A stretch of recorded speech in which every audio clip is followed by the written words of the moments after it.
everybody. I'm Brittany Lewis, a breaking news reporter here at Forbes. Joining me once again is Brittany Martinez, the executive director of Principles First. Brittany, thank you so much for joining me. Thank you for having me. I love our conversations because I always like checking in with you and getting that temperature check of where Republicans are at. And as of right now, we're about 9 months out from the midterms, and I want to talk about where the Republican Party is. But first, I do want to talk about the Department of Homeland Security and the partial government shutdown we find ourselves in right now. It began over the weekend after Republicans and Democrats couldn't agree on funding for the Department of Homeland Security. What are your thoughts on this moment? A government shutdown is never a good thing. I know that we're constantly talking about, are we going to have a shutdown, a partial one? Is it coming? Is it looming? What's happening? And we've had now 2 government shutdowns back to back fairly consistently here, and that's not a good look. I understand wanting for Democrats on the Democrat and the Democrat, and I understand perhaps the idea that this is a time to be negotiating on this stuff, especially when it comes to ICE, and Republicans are saying now is not the time. Now here's the thing though, when we see what's happening with ICE, my sort of guesstimation is that in the next administration, depending on whether it's a Democrat or Republican, we'll probably see ICE not actually fully disbanded, but I think that there's going to be a major overhaul. It's probably going to be named something else. It's existed for 20 years, so it'll still continue to exist, probably under another name.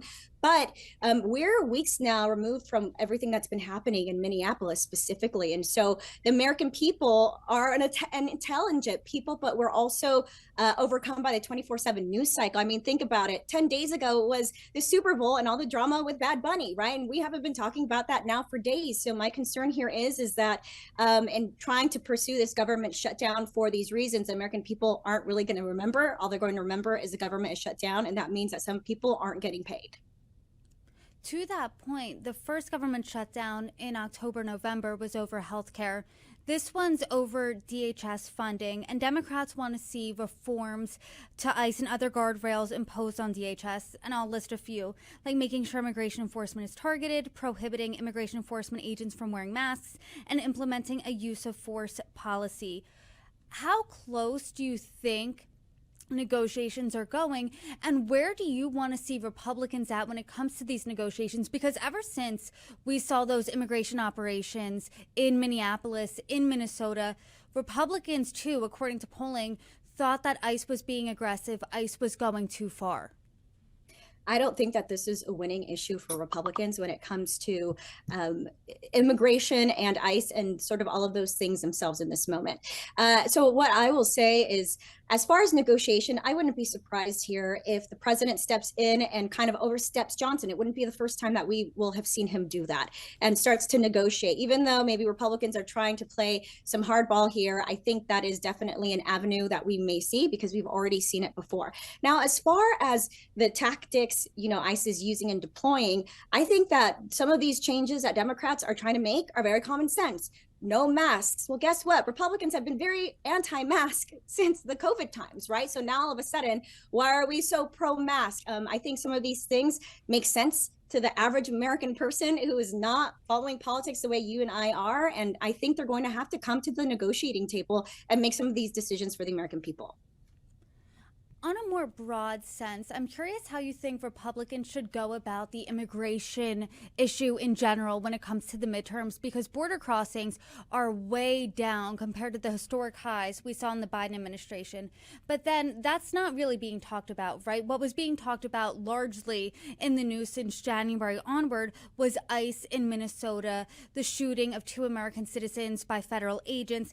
I mean, how do you think Republicans' message when it comes to immigration? I don't think immigration has really ever been our strongest suit. I think every Congress, every president tries to talk about it, and then, we end up not doing the robust reform that we need. I think that the majority of Americans would say that we don't want our generosity to be abused. Legal immigration is fantastic.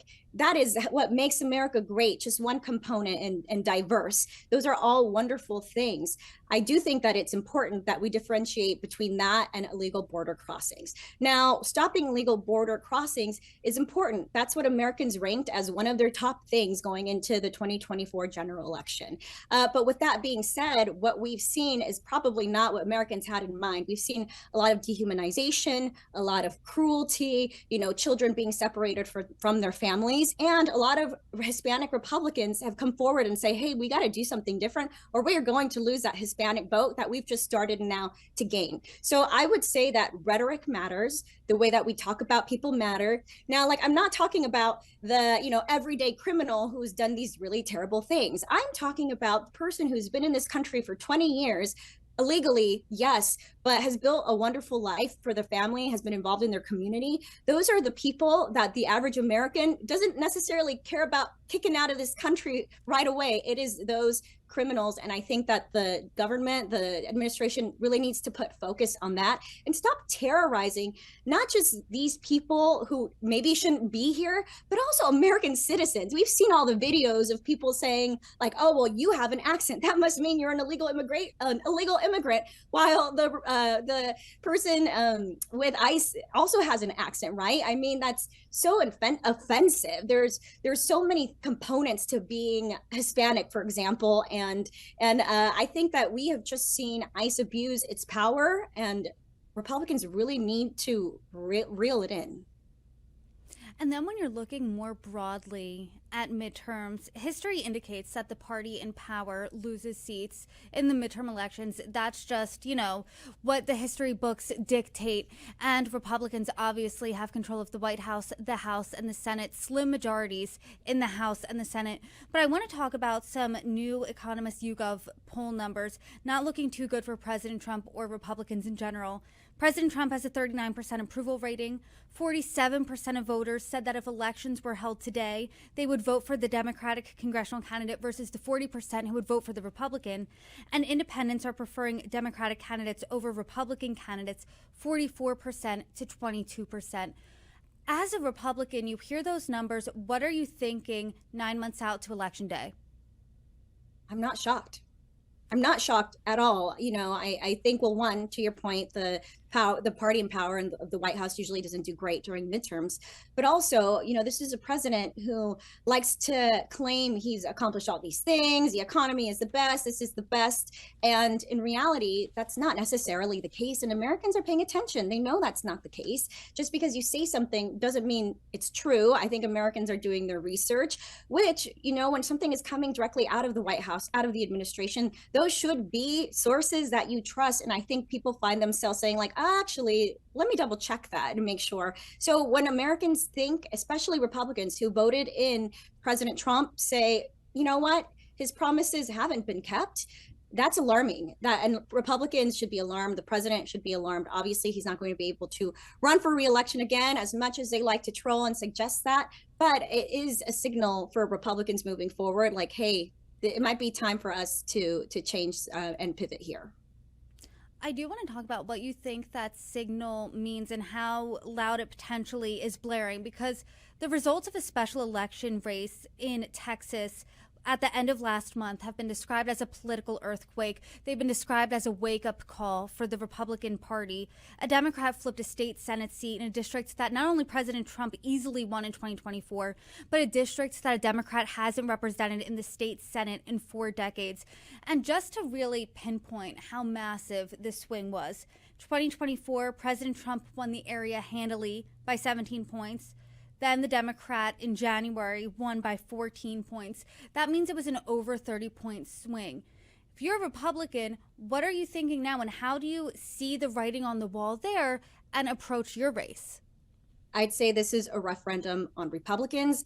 I'd say that we are quickly approaching a lame duck presidency. Now, I've thought that we've been in one since the beginning, basically, because he isn't eligible to run again. But also, the majority in Congress has been so slim in the House. And so it's been difficult to pass legislation, which is why you've seen so many executive orders which actually don't have any staying power and will probably be undone on the first day of the next presidency if it happens to be a Democrat. So if I'm a Republican, I'm starting to be forward thinking and remember that a post-Trump Republican Party exists, that it is going to be here sooner rather than later. And it might be time to get back to some of those fundamental values that have made the Republican Party the Republican Party. And President Trump, he distanced himself from that race despite endorsing the Republican candidate. He was asked about her loss. He said he wasn't involved in that. That's a Texas local race. He also added, I'm not on the ballot. So when you're thinking, he'll never be on the ballot again, right? This is his second term. So when you're thinking about that post-Trump Republican Party, what does that look like for you? For me, I hope it means getting back to basics. It's a love for the Constitution, the rule of law, First Amendment and Second Amendment, which even, funnily enough, now all of a sudden some Republicans are saying, well, guns, people shouldn't have guns at protests, even though we want to have guns at other times. So getting back to those fundamental basics and also remembering, we have to talk about these issues like immigration, like abortion now, which continues to be a topic that is brought up in conversation in relation to women's health and women's rights. We have to be able to talk about these things, yes, with discernment, but also not so callously. I did not say that right any of those three times, but not less cruelly. We have to be able to humanize these issues and these topics and not be so cruel. I'll mention Nikki Haley. I think that she was a really great messenger on some of these topics that Republicans have had a hard time talking about. Rhetoric matters, conversation matters. I'm a communicator. That is my background. So I especially put a lot of emphasis on this. But I do think it's important the way that not only are we legislating, but the way that we're talking about these issues. I think there is a lot of dehumanizing going on, a lot of othering going on. And just because someone disagrees with you doesn't mean that they're not human. And I think we need to remember that our neighbors are our neighbors and they can be our friends and they can disagree with us, and that is okay. That's what makes America America. I know that your group, Principles First, is having a summit coming up. And something that struck me when I was looking into it, one of the first panels is entitled something to the effect of the elephant in the room. When you're looking at the Republican Party as it stands right now, what is that elephant to you? Yes, so we thought that would be a fun name to call it because, of course, that is a figure of speech, but also Republicans' mascot is the elephant. And so it's just a moment to really be sober about the situation that we're in this country with the administration, and also be forward thinking, because in this moment in politics, a lot of people like myself, I'm still a Republican. We have folks who are disgruntled former Republicans as part of our group. We have some Democrats and independents. It's just a lovely mishmash of people, of course. And I think that we need to be sober in this moment, but also forward thinking. I think that's something that we're missing in our politics. There's so much negativity out there. So let's reassess the moment that we're in. Let's think about the things in the past that have made us great. Also recognize what those blemishes are and how do we move forward as a country. And now when it comes to the Republicans themselves, I hope what I start to see more of is people not so easily capitulating, not so easily bending the knee, and calling out when they see something is wrong. If this was any other administration, or if it was Democrats doing some of these things, Republicans wouldn't be suggesting, let's put a bill to name Greenland after Trump or whatever all these ridiculous things are, right? They would definitely be calling it out. So it's a moment to present a home to those who are on the fence and uncomfortable and say, you're welcome here. And it's okay if you are a little politically homeless right now. And I do want to get your take on two more things that could potentially impact the midterms. The first, just a headline this morning, Axios reported that a war with Iran could be imminent. I'm curious what your thoughts are and if there's any appetite for this, because I'm a millennial. I think that you are too. And I know that when you hear, if you're millennial or you're older, you hear imminent war in the Middle East, and all of a sudden you get these images dredged up about the war in Afghanistan, the war in Iraq. You hear that those wars seemed endless. I mean, what do you think about that? Because the reporting said that we are closer to a major war in the Middle East than most Americans realize. It went from the Department of Defense to now Department of War. Trump said he was going to be the anti-war president. And yet here we are in this moment. We need peace. We need peace through strength.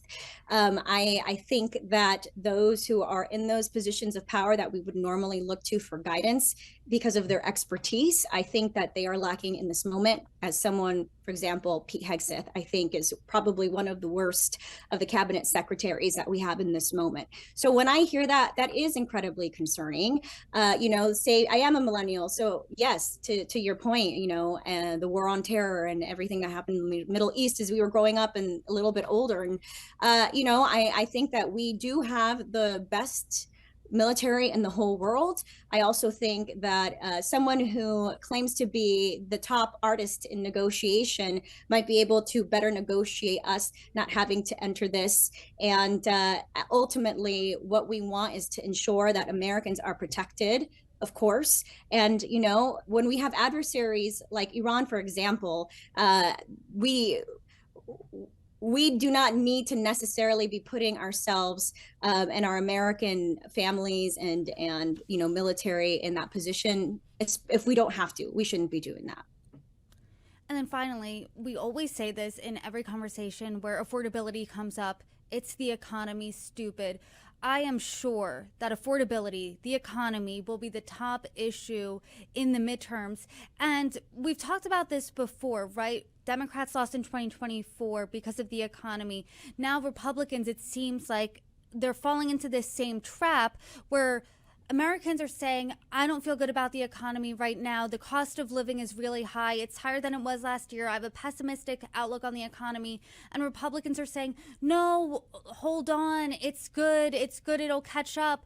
I mean, what do you make of that? And how do you think that Republicans perhaps, I'm assuming you're going to say, change the messaging between now and midterms. How do they do that to kind of level with the American people here? I think if you were asking President Biden that question, he'd probably say that's not the right way to be talking about the economy, as that led to Democrats losing, right? It's the way you feel. It's not literally the numbers that are happening.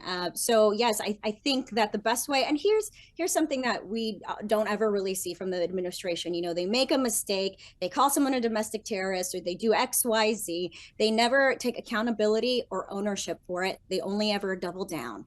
And so if they were able to take accountability or say, like, listen, the numbers are trending up, you might not be feeling in your pockets yet. What we are doing is making sure that you get that satisfaction as soon as possible. And if you just really level with them and talk about it in those terms, I think people are more likely to understand and be like, no, this is what they said, that it's on the way and that I'm going to feel it soon, even though in this moment I don't. Suggesting that the American people don't feel that way is just false and it's misleading. And so I think that the best way to do it is, one, make sure the economy is doing well. But secondly, if it's trending up, make sure that people know, like, help is on the way and you're going to be feeling this soon, even if you don't feel it today. Well, certainly a lot to look out for. And like I said, there's about 9 months between now and the midterm. So I am sure we will have plenty of conversations. I always appreciate it. Brittany Martinez, thank you again for joining me. You are welcome back anytime. Thank you for having me.